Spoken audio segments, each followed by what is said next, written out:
Hello, this is Michael Pope, and this is your Stock Market Minute. In the course of my stock market project, I learned that there's a tremendous amount of information on publicly traded stocks. All you do is go to finance sites like Yahoo Finance, and you will find tons of articles discussing companies you can invest in. Some of this is news information on the specific company, and some are opinions by various investment professionals and stock recommendations they are making.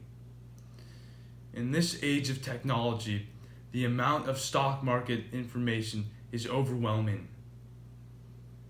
Another thing I learned is that you could research and buy a great stock and it will still go down in price. As part of the project, I purchased large, highly successful companies like Apple, Amazon, Google, Disney, Costco, and Visa. All of these stocks have been incredible investments since the first day they entered the stock market. They also all went through periods of time when they did not perform well. If the overall stock market is going down, even good stocks will go down.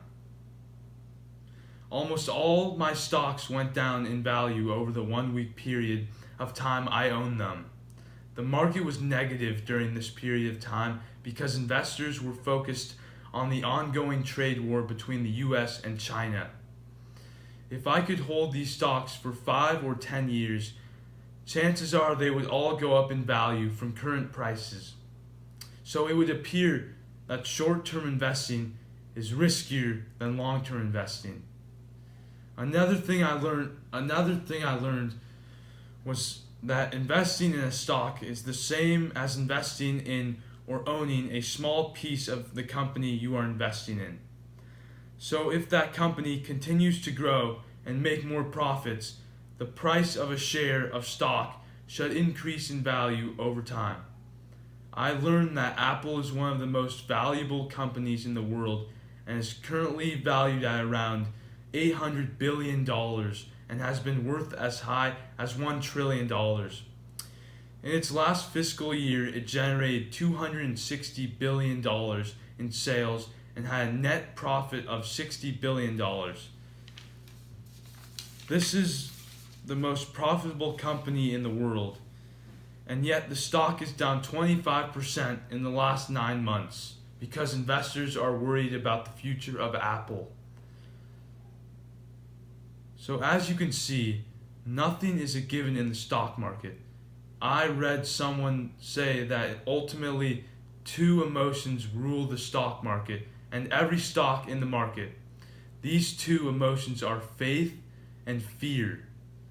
When investors have faith in the future, markets and stocks will generally rise. When investors are fearful, markets and stocks will generally go down.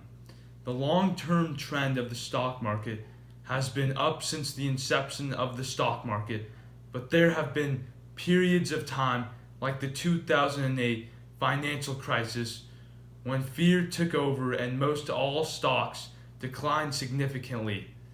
But if you had faith in 2009 that things would get better and you invested in quality stocks, you would have done very well in the 10 years since, and your stocks would be doubled, tripled, and some even more. Thank you for assigning this project. It was great to get some insight into the stock market and how money can be gained or lost depending on what stocks you buy and sell when you buy and sell them. And that is your Stock Market Minute with Michael Pope.